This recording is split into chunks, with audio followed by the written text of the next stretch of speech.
Bonjour et bienvenue à ce moment de réflexion biblique autour des origines du monde, thème qui va nous occuper pendant tout ce trimestre, premier trimestre de l'année 2013. Cette semaine, notre réflexion s'intitule « Création et éthique ». Mais auparavant, je voudrais vous présenter les deux personnes qui vont nous accompagner pendant cette réflexion. Je vous présente le pasteur Gabriel Goléa.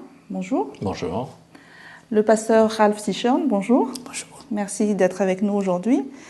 Et nous allons prier avec le pasteur Goléa. Notre Père, nous voulons te remercier pour le privilège que tu nous donnes de pouvoir étudier ta parole, l'approfondir, la comprendre et l'appliquer dans la vie de tous les jours. Nous te remercions également pour ce privilège d'être des enfants, des créatures. Tu es un créateur pour chacun d'entre nous et nous voulons à ce titre-là t'adresser notre adoration, notre louange, notre reconnaissance. Sois avec nous pendant cette étude, au nom de Jésus. Amen.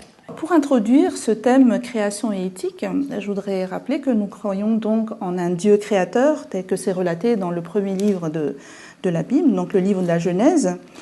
Un Dieu créateur suppose une création avec une intention, une volonté de créer un univers dans une finalité précise. Et le mot éthique, puisque c'est dans notre intitulé de cette semaine, est défini par le dictionnaire comme étant la partie de la philosophie qui étudie la morale et ses fondements. Alors se pose donc la question, quelle est la relation entre la création et l'éthique ? Et dans le cadre de notre étude, nous allons bien sûr nous intéresser essentiellement à l'éthique divine, à celle qui a été créée par Dieu. Alors, à la lumière d'un certain nombre de textes que nous allons voir ensemble, j'aimerais vous poser une première question. La création peut-elle subsister sans éthique ? L'acte de créer, l'acte qui appartient en exclusivité à Dieu, c'est un acte qui a eu lieu dans un contexte justement éthique, moral. Pas juste pour s'amuser, une sorte de démiurge qui arrive à créer à partir de la matière ou à partir de rien, et puis avec la surprise de voir sa création évoluer, on ne sait pas où on va. Ce n'est pas ça. C'est un Dieu créateur, un Dieu qui est rempli de bonté, d'amour, et qui veut voir ses créatures s'épanouir. Et c'est dans ce contexte-là très réglementé, dans le sens avec une finalité, avec un objectif, que Dieu pose les bases de son univers. Et sa création, c'est le reflet, en quelque sorte, de sa propre nature, de son caractère. Il a créé l'homme à son image. Voilà, on va revenir sur cette idée. Il y a donc la nécessité de règles qui régit la création, d'après ce que je comprends là. Tout à fait, c'est comme si un jardinier qui ne respecte pas les lois agricoles. Ne pas irriguer son jardin, laisser pousser à tort et à travers les choses. L'éthique rentre partout. Absolument, moi je dis, je vais faire Paris-Marseille, mais je vais rouler à gauche. Oui, en France, c'est pas possible. C'est pas possible. Et aujourd'hui, dans la société, même au point de vue finance, on parle de plus en plus d'éthique dans le domaine de la finance, de banque, et ainsi de suite. Donc, l'éthique, c'est pas seulement au point de vue création pour maintenir les choses, ça rentre partout. Absolument, un enfant, un parent doit pouvoir mettre des interdits. Oui, tout à fait. Même si parfois aujourd'hui on dit, depuis longtemps, il est interdit d'interdire, mais on ne peut pas avoir une société sans l'éthique. Sans éthique et sans règles, ce serait l'anarchie. Alors, quelle est la réponse de cette création et des créatures ? Je vous propose de lire un premier texte dans le psaume 95, les versets 6 et 7. Le texte nous dit « Venez, prosternons-nous et humilions-nous, fléchissons le genou devant l'Éternel, notre Créateur, car il est notre Dieu, et nous sommes le peuple dont il est le berger, le troupeau que sa main conduit. » Le texte annonce clairement cette qualité, cet attribut que Dieu a, à savoir celui d'un créateur. l'image est... On reconnaît déjà en tant que créature, on reconnaît son créateur, créateur. Comme le troupeau reconnaît son berger. C'est une image qui est un peu lointaine pour nous, parce que nous vivons dans des grandes villes et on n'a plus l'habitude de voir ça. Mais l'auteur du psaume nous invite à avoir cette relation de confiance entre la créature et son créateur. De dépendance même, je dirais. Bien sûr, parce que comme c'est lui qui a créé, c'est lui qui a posé les bases de la vie, c'est lui qui continue à gérer cette vie. Donc finalement, ça rappelle un lien tout à fait naturel. Alors nous allons continuer avec le psaume 100. Le psaume 100. Psaume de louange, poussez vers l'Éternel des cris de joie. Vous tous habitants de la terre, servez l'Éternel avec joie. Venez avec allégresse en sa présence. Sachez que l'Éternel est Dieu. C'est lui qui nous a fait et nous lui appartenons. Nous sommes son peuple et le troupeau de son pâturage. Entrez dans ses portes avec des louanges, dans ses parvis avec des cantiques. Célébrez-le, bénissez son nom, car l'Éternel est bon, sa bonté dure toujours et sa fidélité de génération en génération. Nous avons dans ce texte 3 mots-clés. Oui. Service, fidélité, joie. Donc, Dieu donne, Dieu décide de nous faire de nous des habitants de la terre. Et dans Genèse, justement, le texte clé que nous étudions, oui, nous allons le lire. Il nous est dit de cultiver, et l'étymologie, le texte, dans le texte original, il est dit d'être au service. D'accord. Au service, de prendre soin. Pas adorer, mais prendre soin, soigner la terre. En retour, cela nous montre que nous ne pouvons pas nous comporter n'importe comment face à notre planète. Donc nous avons une responsabilité vis-à-vis de la planète. Et puis aussi, il est parlé de la fidélité. La fidélité de Dieu, comme il est fidèle, c'est là où l'éthique est plus sur l'amour que sur le devoir. Voilà. Tu parlais de la joie. D'où vient cette joie, justement ? Il ne peut pas y avoir de joie sans qu'il y ait de respect de ce que demande Dieu. Dans ce sens, si Dieu demande, oui, c'est pour nous, c'est pas pour lui. Donc il ne faut pas qu'on le vive comme quelque chose de restrictif, de contraignant, alors. Exact. Parce que si nous voulons vivre, il faut, j'allais dire, c'est un mot qui ne semble pas être à la mode, il faut obéir. Je peux conduire, je reviens à cette image, je peux conduire avec toute, je peux dire, sécurité et sans peine quand j'observe le code de la route. Et il y a des codes partout. Donc finalement, l'obéissance est la clé de notre bonheur. C'est ce qu'on dit là en somme. Puisque le Dieu créateur crée une créature qui est à son image, qui est censée vivre selon ses règles, ses liens d'appartenance, de bonheur, il est tout à fait normal à ce que la créature respecte le mot d'emploi. C'est comme un moteur, enfin l'image d'emploi, tout à fait, exact. Est complètement limitée. Elle dit ce qu'elle dit. C'est comme un moteur avec lequel on aurait des soucis si on mettait un carburant qui n'est pas adapté. Qui n'est pas adapté à son fonctionnement.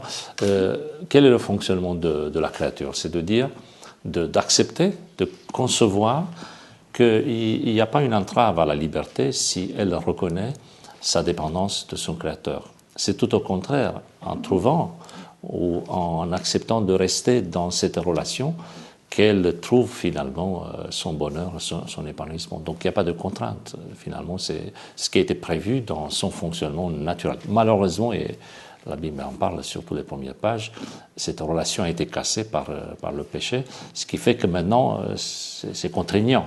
Tout ce qui vient pour notre bonheur, c'est vu comme étant un obstacle à ce propre bonheur. Oui. Dieu donne cette complète liberté, le libre arbitre à l'homme. Il a fait ce choix. Dans ce sens, il choisit de ne pas avoir prise complète sur l'homme. mais en donnant le libre arbitre, il va cadrer. Voilà, on va aller justement voir le cadrage en question. Oui. Dans Genèse chapitre 2, versets 16 à 17, je le lis. L'Éternel Dieu donna cet ordre à l'homme, tu pourras manger de tous les arbres du jardin, mais tu ne mangeras pas de l'arbre de la connaissance du bien et du mal, car le jour où tu en mangeras, tu mourras. Est-ce ça le mode d'emploi? Alors là, nous avons à faire effectivement un test. Les commentateurs se posent la question, quel est le sens de ce test? Pourquoi a-t-il eu lieu? Est-ce qu'on n'aurait pas pu faire mieux, de ne pas avoir à obéir, à tester? C'est un peu gênant, surtout pour la pensée moderne, d'accepter qu'au départ, il y a eu un test. Parce que ça vient comme un test de fidélité, de savoir si la créature accepte cette relation ou si elle est obligée de l'accepter. Justement, est-ce que c'est une démarche éthique, ça, de tester? Mais disons qu'il faut voir les choses dans l'autre sens, c'est-à-dire que là, on a lu le texte qui parle d'un arbre, mais il ne faut pas oublier le début, c'est que les autres textes le disent aussi, tu pourras manger de tous les arbres du jardin. Pourquoi se focaliser sur un seul? Si Dieu avait dit, tu n'as pas le droit de manger du tout, là on aurait compris, il y a un problème. Alors que Dieu dit clairement, et on oublie cette partie du texte, tu peux manger de tous les arbres, point. On aurait pu s'arrêter à ça. Mais bien sûr qu'il y a une spécificité, il y a une propriété exclusive, quelque chose qui appartient à Dieu, et c'est cet arbre-là. Maintenant, pourquoi en vouloir à Dieu d'avoir parmi tous ces arbres une propriété exclusive? Il dit, tout est à toi, je te le donne, sauf celui-là. Mais quelle est cette interdiction face à l'arbre de la connaissance du bien et du mal? Sinon, c'est à Dieu d'établir ce qui est bien, ce qui est mal, c'est pas à moi. Oui. Si je mais prends sur part, moi, ça nous intrigue quand même, si je cet prends arbre qui est sur moi interdit. pour avoir cette notion, Dieu l'a mis dans le cœur de chacun, mais au départ, c'est Dieu qui donne cette séparation, ce qui est bien, ce qui est mal, et l'interdiction. C'est sa prérogative, quoi. C'est oui. Son attribut exclusif. Lorsque maintenant, le fait de prendre et de manger, c'est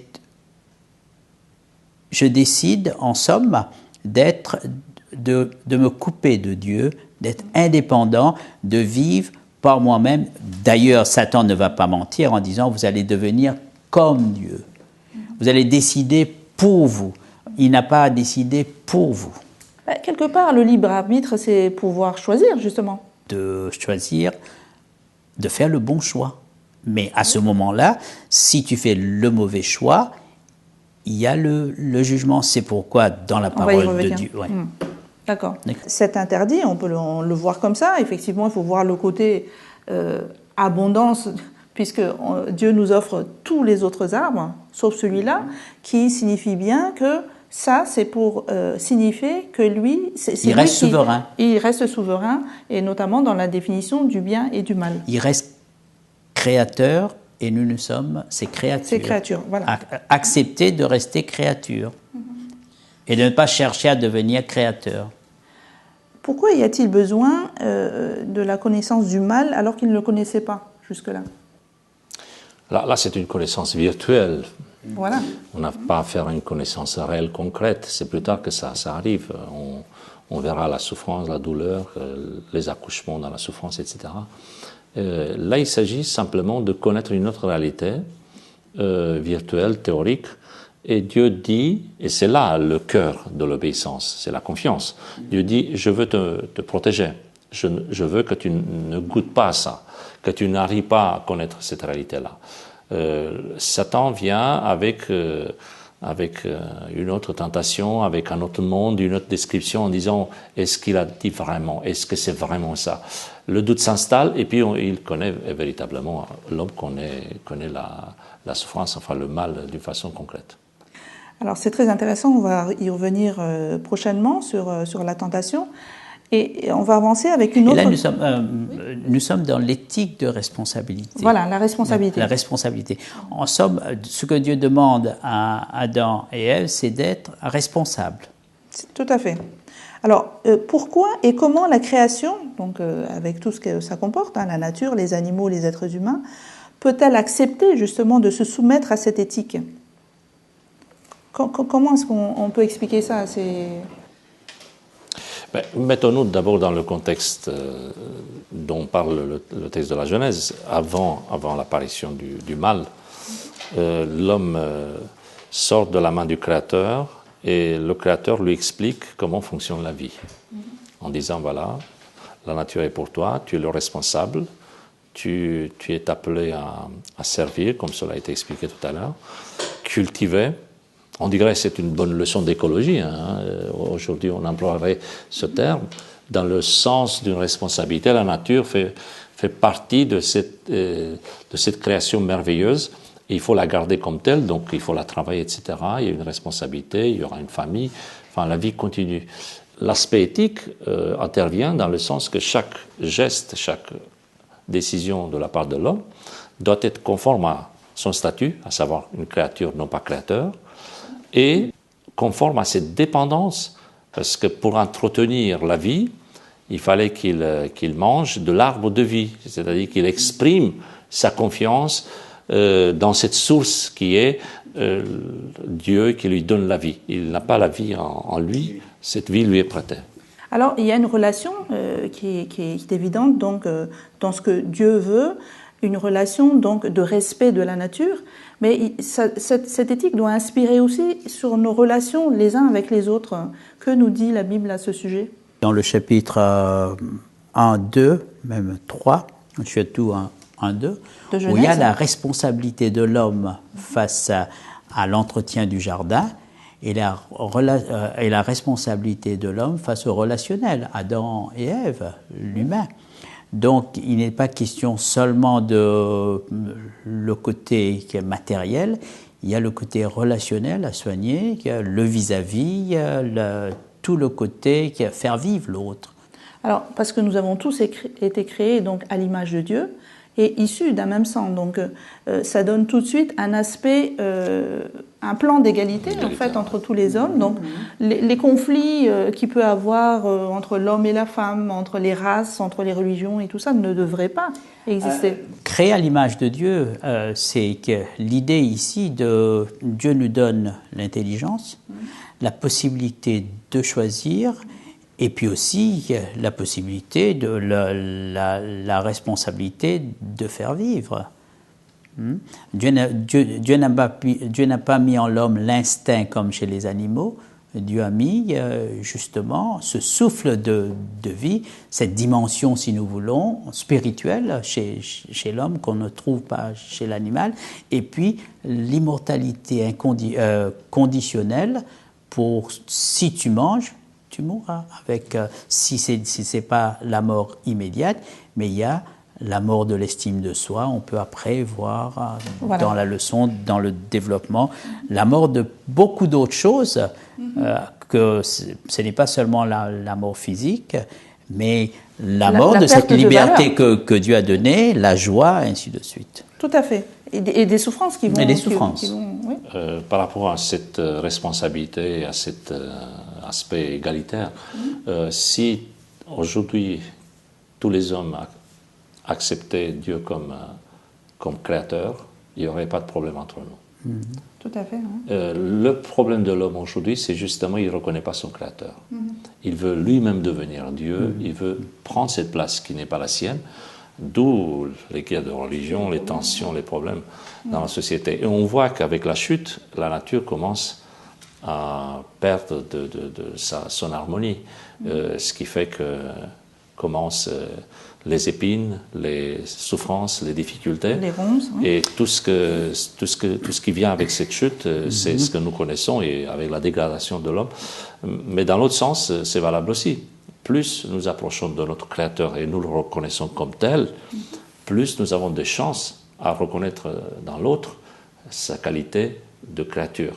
Donc il est important de faire des pas dans ce sens, dans cette approche, de reconnaître Dieu comme créateur, non pas juste comme un credo, comme une déclaration du style tout le monde sait que Dieu nous a créés, puis nous sommes. Non, c'est de reconnaître Dieu comme un véritable créateur, celui qui peut faire la même chose avec mon voisin, avec mon ami. Donc il y a une dimension éthique, sociale qui est très importante, qui découle de cette dimension de reconnaissance. Oui, mais oui, pardon. Le pourquoi ici, dans cette question, c'est une question de survie. Sinon, c'est la mort qui s'installe, la chute, puis tout, avec tout le résultat négatif, la culpabilité, le jugement, ainsi de suite. Et il y a, dans la parole de Dieu, Dieu ramène souvent l'homme à considérer les animaux. Oui. D'aller chercher la sagesse chez. Il n'y a jamais eu révolte des animaux contre les lois. Et même, il y a tout, même à la télévision, on voit le respect, tous les animaux, en somme. Jamais il y a eu cette pensée que ce sont les animaux qui dérèglent la nature. Et déjà, par leurs activités, ils respectent les lois de la nature, en fait. Et j'aimerais revenir sur cette idée de filiation, quand même, hein, qu'on a vue dans le psaume. Ce qui fait que si nous sommes fils et filles de Dieu, nous devons refléter son caractère. Et le caractère, notamment dans le psaume 100 qu'on a vu, c'est la joie vient de la bonté que le psalmiste a reconnue. Cette bonté dure à toujours. Le fils dans la pensée hébraïque, c'est celui qui réalise le dessein du Père. Voilà. D'accord ? Et Dieu, nous avons été créés à son image. Il n'a pas créé les animaux à son image. Il nous a créés à son image pour refléter, justement, pour faire vivre, pas pour le remplacer, mais pour être gérant avec lui, pour être, j'allais dire, pas co-créateur, mais après avoir créé, nous avons la responsabilité de gestionnaire, de bien gérer, de gérant, de bien gérer ce qu'il a créé. Et là, ce qui explique toute la dimension de spiritualité, sans rentrer dans la richesse du sabbat, où cette communion avec Dieu, où Dieu donne à l'homme cette possibilité de gérer ensemble avec lui. Alors, une dernière question. L'homme doté par Dieu de facultés supérieures à toute création, est-ce qu'il aurait pu de lui-même poser les fondements de l'éthique? Comment vous voyez ça? C'est comme si on demandait à un cumulateur de générer l'énergie équivalente d'une centrale nucléaire. Il ne faut pas oublier que l'accumulateur, il a une source qui est dérivée. L'homme a tout ce qu'il a, intelligence, capacité, on voit ses performances au niveau technologie, au niveau de l'art, au niveau de la science en général. L'homme a fait des progrès, fait toujours, il est toujours dans cette quête d'absolu. Mais il ne faut pas oublier son statut. Il a des limites qui lui ont été imposées dès le départ. Non pas parce que Dieu est un Dieu égoïste, non pas parce que Dieu n'a pas voulu à ce que l'homme aille plus loin, tout simplement parce qu'il y a une démarcation entre le Créateur et sa créature. Et donc, même si on parlait de l'homme sans le péché, donc avant la chute, ça serait quand même une créature limitée. Et ça, il faut bien comprendre, le péché ne change rien par rapport à ça. Il change par contre tout ce qui est relationnel. Le péché affecte cette volonté d'obéir, etc. D'où nous connaissons tous l'histoire du bon samaritain, donc Jésus qui était obligé en fait de dire comment on doit se comporter, parce qu'effectivement l'homme lui-même, il y a un lévite qui passe par là, il y a un sacrificateur qui passe par là et qui ignore la personne qui est blessée. Et c'est un samaritain, là on voit déjà une différence au niveau statut, puisqu'à l'époque le samaritain était considéré comme un étranger. C'est lui qui reflète le caractère de Dieu, qui va aller au secours de cet homme. Donc c'est ça l'éthique de Dieu ? Dans le Deutéronome, chapitre 5, le verset 30, le verset 15, oui. Nous voyons où Dieu, même, il a dit au début, et il va dire une deuxième fois, comme Deutéronome, dire deux fois, donc 30, 15, où il est dit « Vois, je mets qu'aujourd'hui, devant toi, la vie et le bien, la mort et le mal. » Donc, il l'a fait, il le refait, ça montre l'homme, lorsque Dieu place, il oublie. Et nous voyons, même comme a dit Gabriel, l'homme peut-il comprendre sa voix? Proverbe 20, le verset 24. Et l'homme reste créature. Dieu est l'architecte. Alors, les problèmes actuels que nous connaissons d'éthique, comme l'euthanasie, l'avortement et d'autres problèmes, sont liés à notre compréhension, finalement, de la création. Si nous adhérons à tout ce qu'on vient de dire, tel que la Bible nous propose, on a forcément une idée, une position qui est différente sur ces sujets de société. Alors effectivement, la société peut évoluer sur certains sujets et ce qui est interdit aujourd'hui, ça peut devenir complètement légal demain, mais ça ne veut pas dire que c'est tout aussi immoral. Il ne faut pas se tromper de combat. C'est pas parce que la société décrète que quelque chose peut se faire que moi je suis obligé de le faire. Il y a un choix et c'est le choix d'une créature, enfin de quelqu'un d'intelligent qui pose un oui ou un non en fonction de. Vous connaissez des sociétés où il y a eu la dictature et les personnes ont continué à lire la Bible alors que c'était interdit, par exemple. Est-ce que c'était interdit par rapport aux personnes ou c'est interdit par rapport à Dieu? Donc, toutes ces questions-là relèvent de l'éthique, mais c'est vrai qu'en même temps, si nous acceptons Dieu comme créateur, notre éthique est complètement changée. Il y a d'autres valeurs qui se mettent en place. Voilà, nous allons conclure ici. Création de Dieu et donc éthique divine sont donc étroitement liées. Dans son acte créateur, Dieu reflète son caractère d'amour et de générosité. Il a imprimé depuis l'origine sa volonté de préserver sa création de tout mal et il a destiné sa création au bonheur et pour cela, il nous propose donc son éthique, ses fondements de sa propre morale qui sont les gages de notre propre réussite. Merci de nous avoir suivis pour cette étude. Nous vous donnons rendez-vous la semaine prochaine pour une nouvelle étude intitulée « La création et la chute ». À bientôt.